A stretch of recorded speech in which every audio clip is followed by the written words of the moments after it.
In this podcast, we're going to move on to a whole new area, one that is often misunderstood and commonly debated to great length in academic journals and in pubs and cafe bars around the world. And this is genre.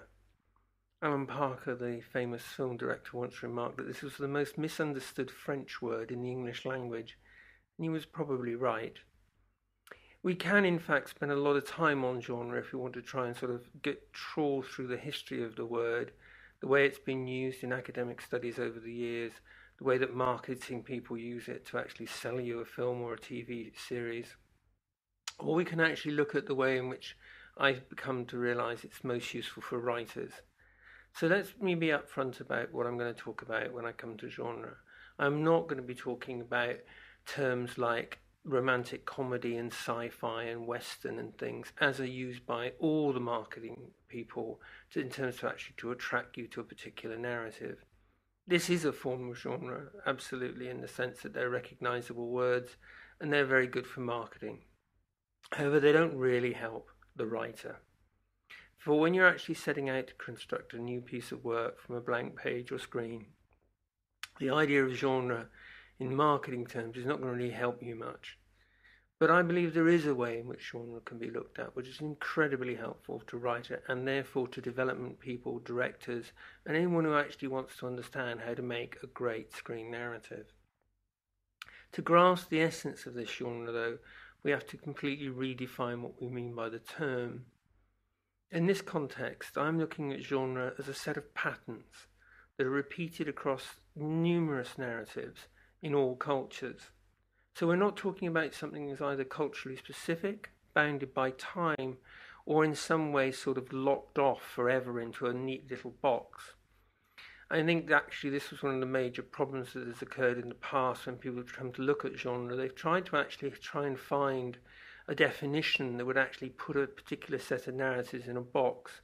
My favourite attempt at this was a well-known American academic when trying to define the Western, ended up saying that essentially Westerns were narratives in which people rode horses, wore hats and carried guns. Sadly, this person had never actually watched, many historical epics from European cinema, or for that matter, actually looked at some sci-fi movies. Though, of course, other people would go, yeah, but that is a Western set in space. And it's at this point you sort of tear your hair out when you're actually trying to work up some definition that is usable by people as opposed to something that's a great talking point. So let's get down to the nitty gritty. What are these patterns and how do they work? Well, in essence, what they're about is looking at the key elements we've already discussed in these podcasts and a few others that we will discuss in later ones, and seeing how they're grouped together and how in these groups they actually help us shape and form and understand how particular narratives work, and in particular how they work as groups, how we come to understand them, how they raise expectations for us, and how as an audience we actually go, oh great, it's that type of movie, or that's a recognizable type of TV, etc., etc., when you first start watching a piece. And from then on, you sort of feel you're on comfortable territory up to a point. But then, of course, and this is the whole point of genre, is that having told your audience which genre you're in, the trick therefore from the creative point of view is what are you now going to do with it, i.e. how are you going to be original. But more of that later on. Let's focus now on the key definition and how it actually works. So it's a set of patterns, conventions if you like, which work across all narratives and across all time. It must be understood that genre also work in different formats, and though in some cases genre work across lots of different formats and have very, very similar things, it is always worth bearing in mind that some genre actually belong very much to a particular format, say for instance television, and are radically different when they get transposed to film or into a web series or into a graphic novel. So don't try and actually use genre even in this loosest sense, but actually look at the format you're working in and actually understand the genre that belong to that format and the rules and conventions that apply to it in particular. However, how do you go about working out what a genre is and which one you're actually working in? Well, to understand that, you need to understand that there are groups of genres within each format. And I'm going to concentrate within these podcasts, obviously, on film, the one-offs, the thing that people struggle with most. But in this overview, which I'm going to run through now, I will also give a quick rundown of situation comedy on television to show you that actually these basic ideas apply right across the board. So, genre and a definition, a set of patterns and conventions which basically fall into groups. Essentially, within each group, there are primary elements and secondary elements. The primary elements essentially define the group. So, for instance, in the primary element of romances is that there are two major romance stories at the heart of the plot. That's a primary element.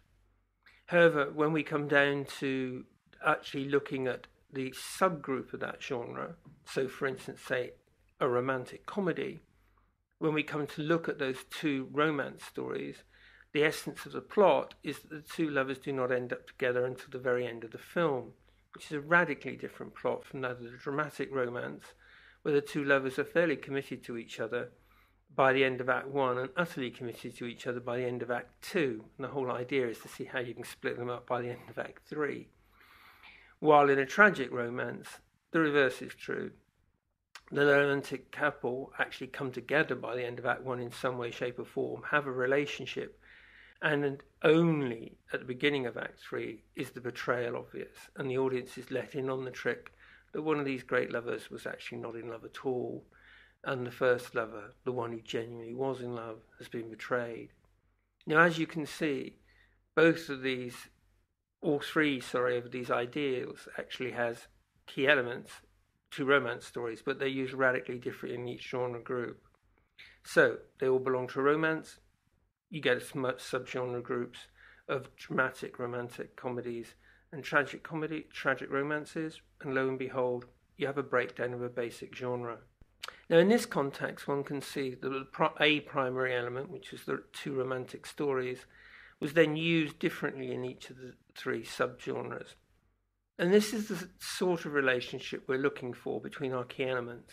The final thing I want to say on this overview is that key elements can be borrowed from one genre to another. It's the grouping of them that defines the genre, not the presence of them. So you'll find romance stories in nearly every genre. That doesn't mean that every genre is therefore a romance. So, more of how genres actually work in the next podcast.